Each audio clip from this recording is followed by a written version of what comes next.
Greatly appreciate it. Okay, now that we plugged that, let's continue. Okay, so yesterday we saw the big Brera Sugya. So I found it quite enjoyable. I don't know about the rest of you.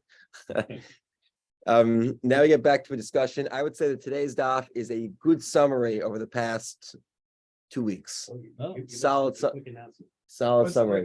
Quick announcement is and thank you to Kesser for hosting us every day. It would be great if everyone, I'm sure Kesser would appreciate if everyone give a donation to the For our fund. It's happening today, a fundraiser. Any amount, those links. And any amount is. I'll send you a link. I'm more than happy to volunteer an auction. We all volunteer. I've given a donation. Okay. To donate an auction, to volunteer an auction a second time. Okay. Let's continue. Okay, so today's daf is a summary of the past 2 weeks, roughly speaking. We'll go through a bunch of mishnayos and just pack it all in. Just a lot of review. It's sort of new ideas, but it's really meshing them with the old ideas. Okay, and of course we get to the Mishnah, which we discussed quite a few times already. Although this is what they call the classical example of where it's discussed in Gittin. Hakosiv Taifse Gittin. What is a typhus of a get? A template. So 26a Mishnah, about 7 lines down. So he's writing the template of the divorce. Why is he writing templates? Because he wants to be able to just pull one off the shelf and just fill in the blanks. That's exactly why anyone would write templates.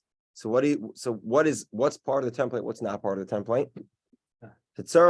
He has to leave blank the space for the man's name, the woman's name, the date.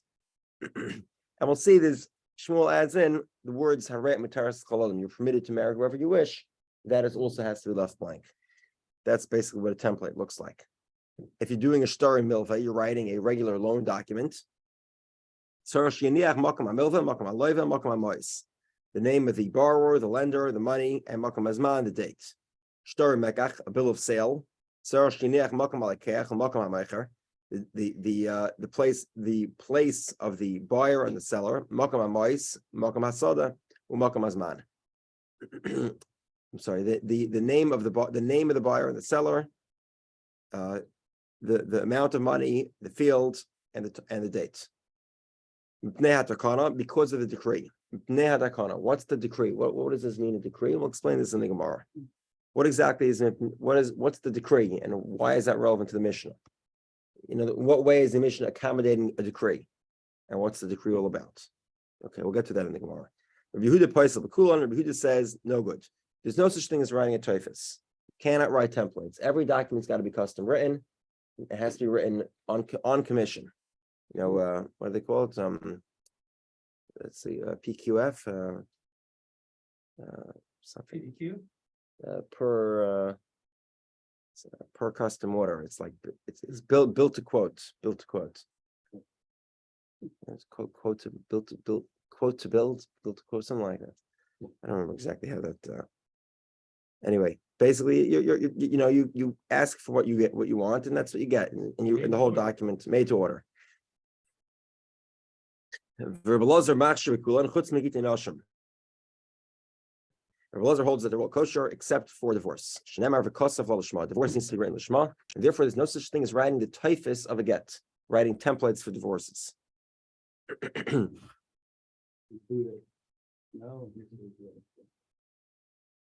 So we have 3 opinions in the Mishnah. The first opinion says you can write templates for anything, be it a divorce, be it a loan document, be it a bill of sale. Rabbi Yehudah says you cannot write templates for anything, 0. Not for a divorce, not for a bill of sale, not for a loan document. And Rabbi Elazar, of course, lists the baby. He says you can't do it for a divorce, but you could do it for a loan document or for a bill of sale. And the reason why divorce cannot be done, because divorce must be written l'shma. And we'll get into all the details and squaring everything we know in the past, and we'll try to explain all of this. Rabbi Yehudah says the name of Shmuel. Rabbi Yehudah says the name of Shmuel. The words "you are permitted to remarry whoever you please" must be written as part of the order. In other words, it's also left blank.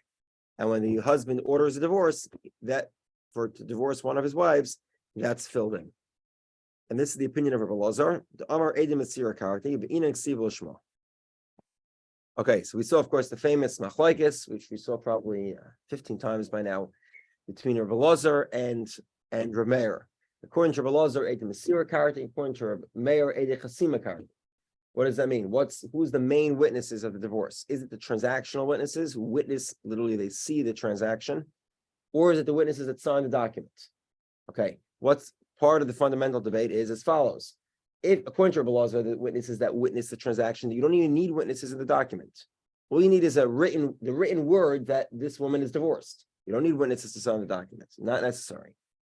If you did, of course, they have to be kosher. Otherwise, it's mizuyif mitaychai. It's internally forged. The witnesses are not kosher. But there's another more important point, which is what is when the Torah says you write a divorce, it's written lishma. What is written lishma? According to Meir, the main component of divorce is the written signatures, the witnesses that sign the document. So the important part of divorce are those signatures. Those signatures must be lishma. Remember, according to Meir, if a guy was rummaging through the garbage heap and he finds an old divorce that's unsigned, and it says his name and his wife's name, maybe it was somebody else in town, or maybe the sefer was practicing, who knows? The divorce was clearly not written on commission. And then he goes and finds witnesses to sign the document for the sake of his own divorce, it's kosher. Because according to Meir, what is the requirement of Lishma? The signatures. According to Rabbi Elazar, what's the requirement of Lishma? The document. Because according to Rabbi Elazar, you don't need signatures. So says Shmuel, if you need to leave the statement blank, if you need to leave the statement of Harei Materas L'Chol, that must be the opinion of Rabbi Elazar. Rabbi Elazar says, Edim Mesira karta. Therefore, the document needs to be written Lishma. What's the main part of the document? The names and the words you are permitted to marry whomever you please. Okay, hold on a second. We had 3 mishnahs in this parak, all of which were going to opinions of Rabbi Elazar. Okay, and what are the 3 mishnayos? The first mishnah was you cannot write a divorce that's connected to the ground. If you did, it would be kosher, presuming that you left out the critical components. In other words, you wrote a template connected to the ground, you cut the template, then you filled in the details, it's kosher. Whose opinion is that? Rabbi Elazar. Because according to Rabbi Meir, even if you fill in the details, it's fine, right? Because according to Rabbi Elazar, if you write the details of the divorce, meaning according to Rabbi Meir, you wrote the divorce with all the names on it, you cut off the document from the ground, and then you signed it, perfectly acceptable. Rabbi Meir does not require the document be written l'shma, only the signatures be written l'shma. So that's the first example of a mission that's Rabbi Meir. That's the mission Daf Chaf Aleph. The mission Daf Chaf Beis is that even a katan could write a divorce. A child could write a divorce, except that he can't write the Torah. He can't write these blank lines that we're talking about in this mission. Also according to Rabbi Elazar, because according to Meir, he could also write the Torah. He could write the entire document.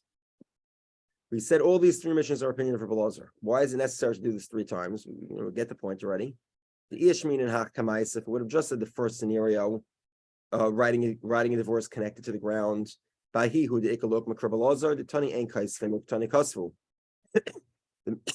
Mishnah says if you shouldn't write, but if you did write, meaning that there's something you shouldn't do, which is don't write the typhus. Why? Because maybe you'll write the Torah.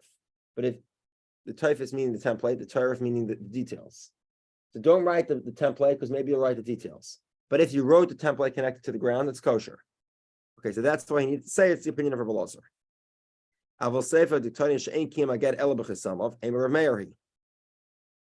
The second scenario, the second Mishnah, which talks about a child writing a divorce, says the reason why it's kosher is because a divorce is certified because of the signatures.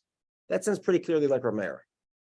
Now, in order to say that's Rabbi Elazar, we actually say that the signatures don't even mean the people that sign; it means the witnesses that witness the transaction, which is kind of odd.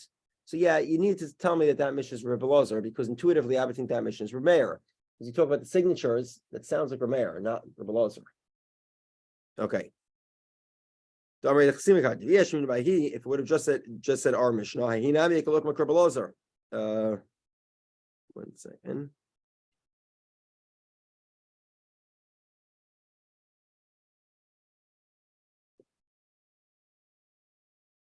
I'm sorry.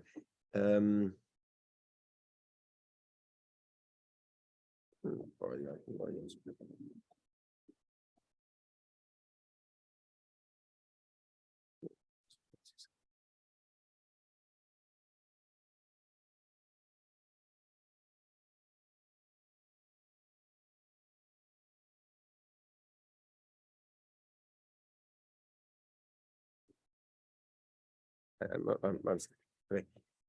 No, I just get stumped on my own thought process. Okay. If it would have just said that Mishnah, in other words, the Mishnah that a child could write a divorce, and we're saying that Mishnah is Rabbi Lazar, even though intuitively probably sounds much more like Rabbi Meir, then okay, that Mishnah is Rabbi Lazar. If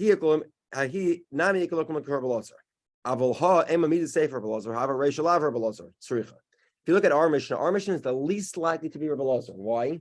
Because if you look at our Mishnah, Rabbi Lazar is there were three opinions in our Mishnah. The first unnamed opinion, the Tanakama. The second opinion of Rabbi Yehudah, and the third opinion is Rabbi Lazar. So you're telling me that Rabbi Lazar is the third opinion in the Mishnah, and the first opinion also is according to Rabbi Lazar. That seems odd. Our Mishnah is the least likely to be Rabbi Lazar, and therefore Shmuel need to say, no. Even the first opinion of our Mishnah, it says you can write the template of a divorce, also going according to opinion of Rabbi Lazar. And actually, there are two authors of Rabbi Lazar, two people that debated what Rabbi Lazar's opinion was. In other words, Rabbi Lazar holds Edim Masira card. The question is, and therefore, it's imperative that you write the Torah Lishma. The details must be written Lishma. Now, are we concerned that people might get confused with the Typhus and the Torah? Let's rewind. When it came to writing a document connected to the ground, what did we say? We said there is confusion. Therefore, don't write even a template when it's connected to the ground, because you might come to write the details. If you did, it's kosher. And now in our Mishnah, Rabbi Lazar says, don't even write templates, period. Because you might end up writing the details, which would be invalid. And the first author says, no, you could write a template and just don't write the details. Okay. Next, Mishnah explains, we're writing all these templates with Pnei Takana because of the decree. My Takana, what's the decree?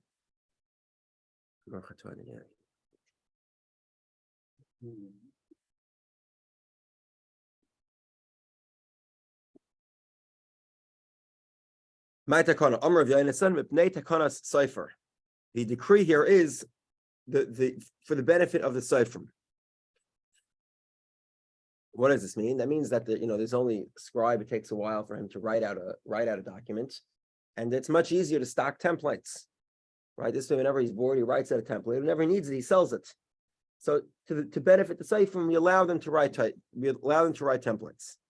Rabbi Lazar, this is the opinion of Rabbi Lazar. According to Rabbi Lazar, remember the details of the document must be written lishma. Unlike Reb Meir, who just says the signatures have to be lishma. And therefore, ubedinhu, the truth of the matter is, the truth is you shouldn't be writing templates on a divorce. Why shouldn't you be writing templates? Because maybe you'll write the details. And if you write the details, the document is invalid. And the first opinion says that even though you shouldn't be writing templates, because there's a possibility for confusion between the template and the details, the typhus and the tarif. However, because we feel bad for the seifrim, for the scribes, they shouldn't be busy last minute. Therefore, we allow them to write out templates. Okay, Rabbi Yehudah Paisel B'Kulan. Rabbi Yehudah says all of these documents are invalid. There's no such thing as writing a template. Why is this? This exactly this reason. Gazar Typhus Otu Tarif, Gazar Shtaris Otu Gittin. He's concerned you might confuse the details with the template, and you might confuse other documents with divorce. And because there's a possibility of the divorce details being written without authorization, remember, authorization here means commission. It means that he's instructing him to write a divorce because he intends on divorcing his wife, the specific wife he has in mind. So because we're concerned that he might write the details even when he wasn't authorized to do so, therefore we don't even allow him to write a template. And not only that, we don't allow him to write any template because maybe he'll make a mistake and write a divorce. That's the opinion of Rabbi Yehudah. Rabbi Lazar machshir b'kulan chutz migitin asham. Rabbi Lazar says they're all kosher except for divorce. Typhus atu tarif gazar. He's concerned that if we allow you to write the template, you'll write the details, which would invalidate the document. However, that concern only exists in the context of Gittin. Tractate Gittin lo ygazer. But other documents, because maybe he'll got confused and write a divorce, he's not concerned about that, and therefore he allows you to write other types of templates, but not a divorce template. Okay. So Rabbi Elazar says you can't. Rabbi Elazar, final Rabbi Elazar in the Mishnah says, like we just according to the way we just explained. What does he say? He says you can't write the template. Why? Because maybe you'll write the details, which would invalidate the document. Shenemar v'kasav l'shma, because the document has to be written l'shma. Hold on a second. Which part of the document has to be written l'shma? The details, not the template. V'kiksiv law atar v'dosiv. This that you need to write the document is talking about the document has to be written l'shma is talking about the Torah. What is the Torah? Meaning the details. So hold on a second. You're trying to support your opinion that you can't write the template because the details have to be written l'shma. We're not talking about the details. We're talking about the templates. So in other words, the reason the template does not have to be written l'shma, the details have to be written l'shma. So you're proving to me that you can't write a template because what does one have to do with another? The template could be written because it does not have to be written l'shma. The details cannot be written because they must be written l'shma. So the Gemara says, "Ela ema mishum shenemar." In other words, I'm not giving you the direct reasoning. I'm giving you an indirect reasoning, and that's sort of the amending word of mishum. The reason is not because it has to be written l'shma. That's not why you can't write the typhus, the template, because the template, remember, does not need to be written l'shma according to Rabbi Elazar. Rather, because in general it's true that the details must be written l'shma. Therefore, I don't allow you to write the templates because I'm concerned you'll write the details shaloi l'shma. We together? Page position, Rabbi. Now, when we turn the page, we'll be on Chav Zayin and Aleph. Right now, we're discussing the last line of Chavav and Beis. I'm sorry. Right now, we're talking about. Right now, we're on the last line. We're discussing the last line of 26a. As the Mishnah says, the word shenemar because it's actually not a direct because. It's more like, in general, the concept exists that a divorce needs to be written l'shma. In other words, that's what mishum shenemar means. So therefore, I'm concerned that you'll write that you'll make a mistake and write the details shaloi l'shma incorrectly, and therefore I don't allow you to write a template. Now we are on top of Chavav Amud Beis. So now the Gemara points out the obvious question here. According to Shmuel, the first opinion is Rabbi Elazar, right? The first opinion that says you're allowed to write a template is the opinion of Rabbi Elazar, who even though Rabbi Elazar is the according to Rabbi Elazar, the details must be written l'shma, the Torah. He still allows the typhus, the template, to be kept as a template. Why is this? Because the benefit of the scribes. And then the last opinion of the Mishnah is also Rabbi Elazar, who says that no, that doesn't work. I am concerned that you might confuse the two, the template and the details, and therefore, no, you can't write anything. So what's going on here? What does Rabbi Elazar actually hold? Kash Rabbi Elazar, Rabbi Elazar, like which Rabbi Elazar is it? So Mara says, right, Trey Tanoi, Rabbi Elazar. In other words, there were two people had different ideas about the opinion of Rabbi Elazar.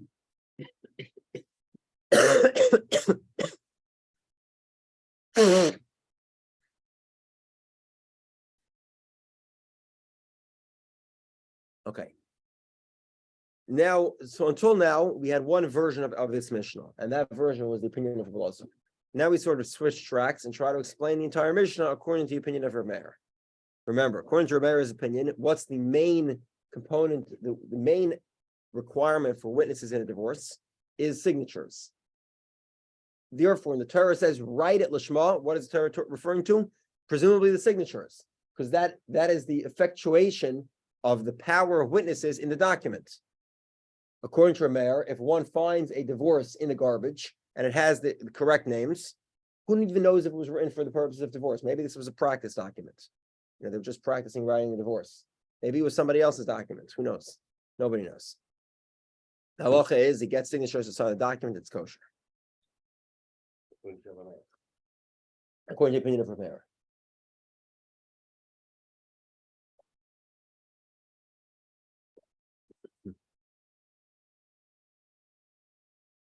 Okay. So now we get to the next version of the Mishnah. So everything we said until now, it's completely changed. Okay. Rav Shapsi Amar Chizkiya Mishum Ketota V'Rameir Hid Amar Edi Chasim Akarti. Let me just explain this outside first. Let's explain inside. Okay. In other words, according to Rameir, actually, as a matter of fact, we should allow a kohen to stock divorces. If he wants to stock them with the names, that's perfectly acceptable. He could just probably pick the most common names, and the last name is Cohen, of course, and Friedman, and nobody cares his name is Cohen and Friedman, so we insulted her. Cohen and Friedman, of course, getting divorced. Probably have both versions. Cohen divorced and Friedman divorced and Cohen. Okay, you actually don't have to write the last name in a divorce. It's not necessary, but whatever it is, he'll pick common names, and he could write out the divorces with the names, and he could write out the city if he wants and the dates. If he thinks he knows which date, if he hears somebody getting into a fight with his wife, he can just pre-write the divorce. We'll have it ready when the guy comes asking for it. This should all be acceptable. Again, Reb Meir says you find divorce in the garbage, it's kosher. So why can't the cipher presume that this guy is going to divorce his wife and write out the divorce? It should be perfectly acceptable. But rather, what's the concern here? Since we learned about a get mekusher, which is a very complicated, obtuse type of divorce, very backwards. Why do they create a backwards type of divorce? Specifically for people that get angry. Nobody here is a kohen, right?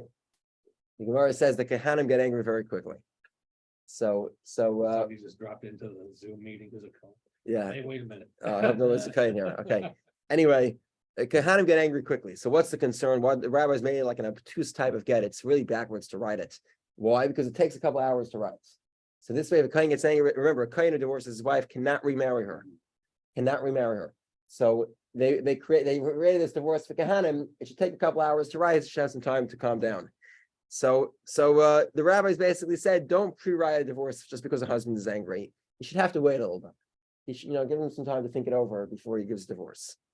That's the idea here. Mishum ketota, because of a fight. In other words, according to Rav Shapsi, the husband might see a fight, and he sees this fight, and he knows the name of the husband and the wife. He quickly goes and grabs the divorce off the shelf and fills it out for the couple. But we don't want that because we don't want him to be able to instantly divorce.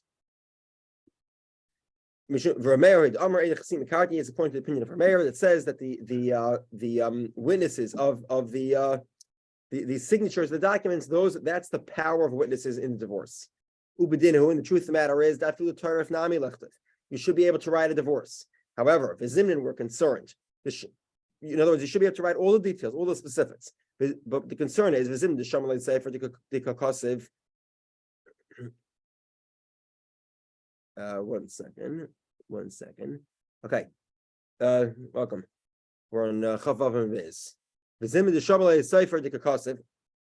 Sometimes it might happen the opposite also. The Sefer is writing out documents and the husband is listening.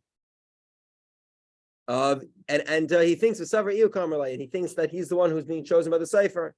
Now they're having a fight, and therefore he's going to get into a fight with his wife and pick up a divorce immediately. So the rabbi said basically don't write out a divorce with the names because we're concerned.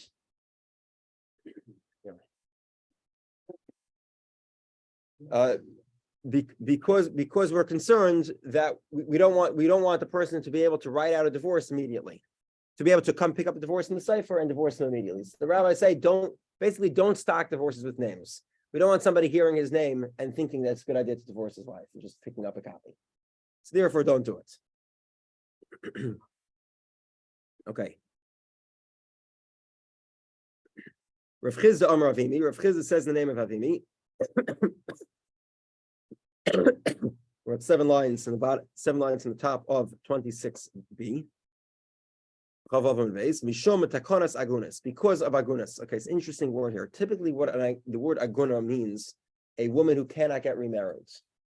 Taisus and Daf Lamed Gimel, and obviously coming from this Gemara and a Gemara Lamed Gimel as well, points out that the word aguna does not just mean that. Aguna means unnecessary divorce.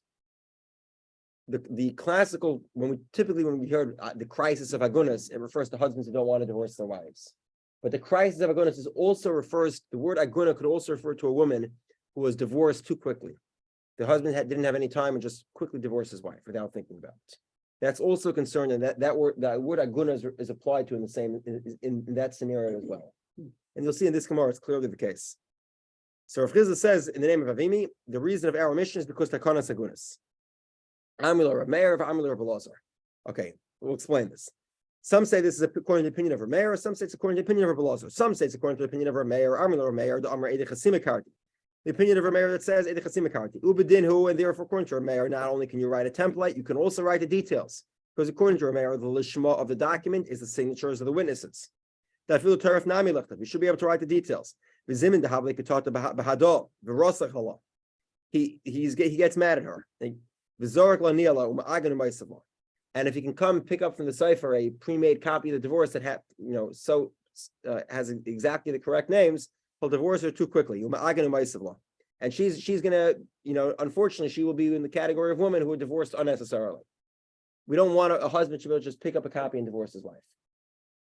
Now, clearly here, this is clearly not a case of an aguna in what we classically call aguna. Obviously, here she's divorced. There's nothing wrong with this divorce according to her mayor. We call it an aguna because she was divorced too quickly. She's going to be suffering as a single woman because she was divorced too quickly. Okay, and this is Taisus, as I pointed out in Daf Yomi Gittin, also makes the same point. Okay, so that's the decree, which is similar to the opinion of Rav Shavsi earlier. Some say it's according to the opinion of Rabbi Lazar. The Amar Edom Masir Karti. Again, according to the opinion of Rabbi Lazar, Edom Masir Karti, the divorce is mainly because of the witnesses that witnessed the transaction of the divorce. And the truth of the matter is, a divorce does not need to be signed. Therefore, now, according to Rabbi Lazar, what's the lashma of the document? The details. Again, Rabbi Lazar says that because the details have to be written lishma, we are concerned that the template should also be written lishma, so that one does not confuse the two components of the document, the details and the template, the typhus and the tariff. Okay, okay. So why do we allow the Seifim to write the template? If we're concerned that they might confuse the template with the details, the two components of the document, the details of which need to be written lishma, the template of which is not necessary to be written lishma. The reason why we permit you to write the template, even though there's a space for confusion, is because we're concerned the guy is going to have to take a last-minute trip somewhere. Distant journey, of course, carries tremendous amount of risk. Highwaymen and pirates, and we want him to be able to divorce his wife in a certain sense as soon as possible. Otherwise, his wife will actually not be able to remarry because he's going to run on the journey and nobody's going to ever find his dead body if he's attacked by highwaymen. So therefore, it is necessary that a person should be able to get a divorce in some reasonable amount of time and not have to wait too long. And therefore, we allow the Seif and the scribes to stock templates. Next Gemara, Umakam Azman. The area in the document where the date is written, that is also left blank on the template. Now, recall what is the reason? Why does a divorce need to have a date on it? Two reasons. Anyone remember? Reason number one is because Shemi Chap al Basa Chaysim. Maybe he'll marry his niece, who will be adulteress, and he'll divorce her and predate the divorce to the date of the actual divorce, so that he exempts her from potentially from capital punishment. In other words, typical husband and wife, once they're getting divorced, doesn't care that much about her. But over here, she's a blood relative. Her parents, her mother will come complaining to him to save her life. And therefore, he'll be compassionate and mess around with the divorce. That's one reason. The other reason is because of Peri, because of Nichsim Malug, he's entitled to keep the income of her assets under a standard agreement. Obviously, one is able to change the agreement.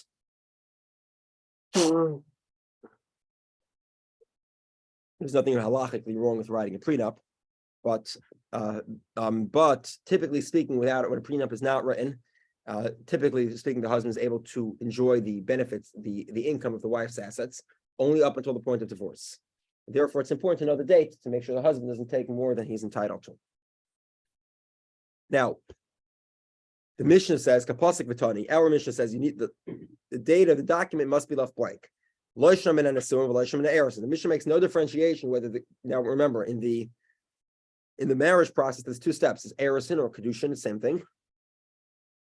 And then Nisuin, which is the consummation of the relationship. Now today we do these events occur simultaneously. We have a chuppah. Chuppah is Nisuin. We have the chuppah, and we do the erisin under the chuppah, which means that the erisin immediately effectuates in Nisuin. In previous times, it wasn't like that. They did erisin first, then Nisuin at a later point. Now, in both scenarios, a divorce is required whether you're divorcing your wife from Nisuin or whether you're divorcing your wife from erisin. Okay, hold on a second. So let's now try to figure this out. Is it necessary to write the date on a divorce from erisin? If the reason is because he might be compassionate on his adulterous niece, so of course you need to. Why would it make a difference? The penalty for adultery is the same whether one violates the marriage in the context of erisin or one violates the marriage in the context of nisuin. But what is the difference? One is only entitled to keep the income of his wife's income generating assets from the time of nisuin, not from the time of erisin. So hold on. The date is important for the nisuin. Whether the reason is because I'll be compassionate on his adulterous niece, who's his wife, or because the concern the husband doesn't take too much income that he's not entitled to. So that makes sense. Element of erisin, but from the time of erisin, I understand why the date is important if the reason why date is written is because he might be compassionate on his adulterous niece. That makes sense. According to the opinion that says that the reason here is that the husband shouldn't take excess amount of income. A woman who's in a state of erisin does not have to provide her income from her assets to her husband.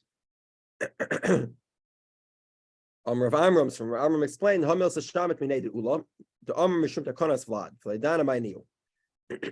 I once heard a statement of Ula. Ula said that it's important to write the date of divorce because of the date when the child is born. And obviously, there is a certain amount of shame, and whether it's a good thing or not, there's a certain amount of disdain that one has for a child born out of wedlock, and therefore it's very important that the perception of a child being born in wedlock is maintained. They say before the 50s, the amount of preemie children born was way higher than it is today. What? The amount of preemie children that were born, preterm children, was way higher than it is today. They said the reason is there was always a shame of having a child born out of wedlock. So as soon as the woman become pregnant, they would arrange what they call shotgun weddings. They get married right away. So they'd claim the child was preterm. So. Anyways, this is the things. It's important to maintain the perception the child was born within wedlock. And this is true today, by the way, as well. In Orthodox circles, if it happens, sometimes the couple's engaged and of course the woman becomes pregnant, messing around, they shouldn't be doing it. Obviously, it's not acceptable, but that's what happens, and they get married right away. To maintain that illusion that the child was born to a married couple. And therefore, it's very important that a divorce have a date. I wasn't exactly sure what Ula was referring to. I heard this brisa.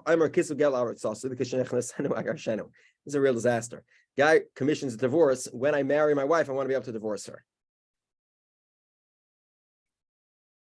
He's engaged. He's an erison with this woman. He wants to commission a divorce that when he marries his wife, he should be able to divorce her. This is not a kosher divorce. Ula explains, so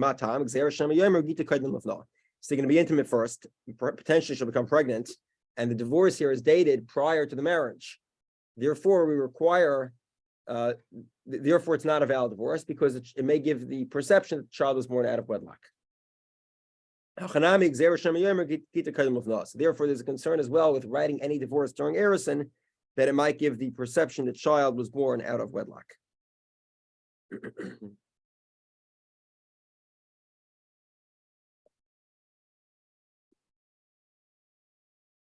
Okay, and 1 second.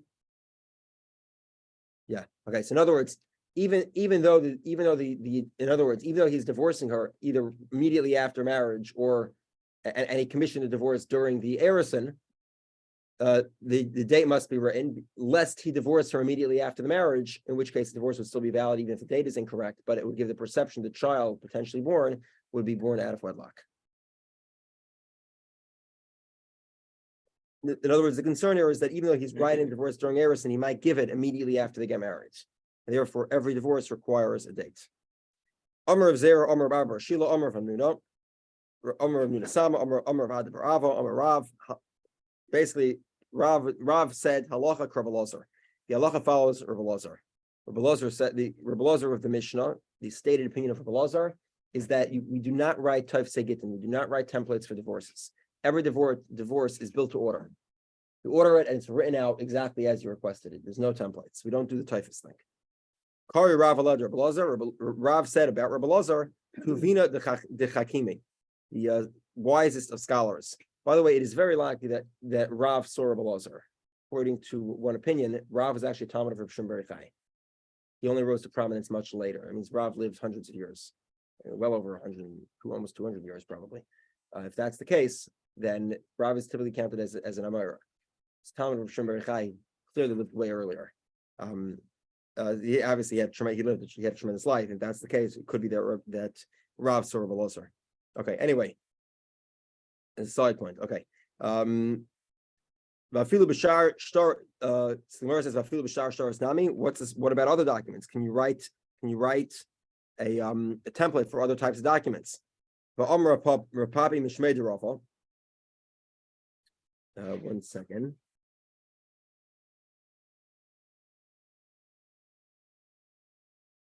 Right. In other words, so we're saying the halacha follows for Elazar. It means we don't allow templates for divorces, but we allow it for other types of documents. Hold on. Do you mean to say that we allow a template for a bill of sale or for a loan document? We have a problem here. Rapapi says the name of Rava.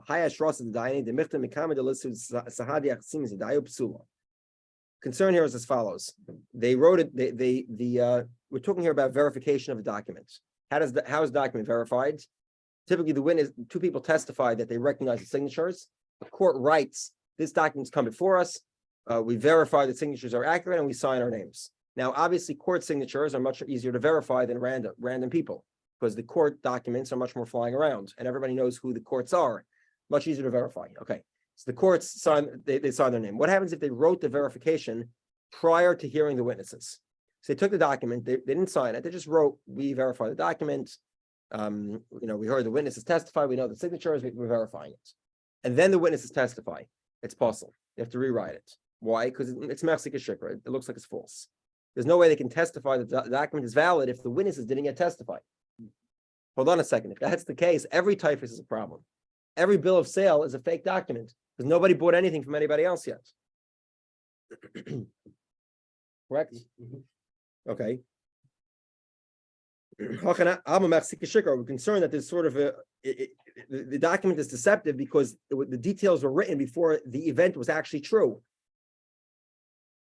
It looks like it's false. The Gemara says it's incorrect. This halacha is wrong. So there's no such concern about Machzik Shikra. We're not concerned that it looks deceptive because the event was recorded without names or without association and signatures before it actually happened. The Omer of Nachman said, Omer Meir used to say, kosher. If somebody finds divorce in the garbage and he signs witnesses to divorce his wife, it's kosher. Now, the rabbis disagree because they hold that the details of the document must be written l'shma. But technically speaking, if somebody found a bill of sale document that was unsigned in the garbage, he could use it to sell. If it happens to work out with him and his friend, he could use it. There's no requirement of l'shma in a bill of sale document. And how do we know this? The Amr of Asi, Amr of Yechanan. Rav Asi says the name of Rabbi Yehudah. Let's say a guy has a loan document and he paid it back and he wants to reuse the same document. Doesn't work. Why? Because the shibud, the lien, has already been forgiven at the moment he paid it back. Therefore, the document has the lien predated to the current date, which is unfair to all the people that bought the land in between. The original lien was already forgiven. Hold on. That's the only problem. There's another problem here. It's Mechzik Shikra. It's false because it was referring to a different event that happened. Must be that we're not concerned about the fact that a document was written before the event was agreed upon. In other words, the fact that it looks minorly deceptive is not a concern. We're not concerned. We're not concerned for this, and therefore we allow you to write a template for any document except for divorce, because even though the actual description of the document, the sale has never occurred, it was never considered until a later point in time. That's perfectly fine. It's not a problem of deception. Okay. Good day.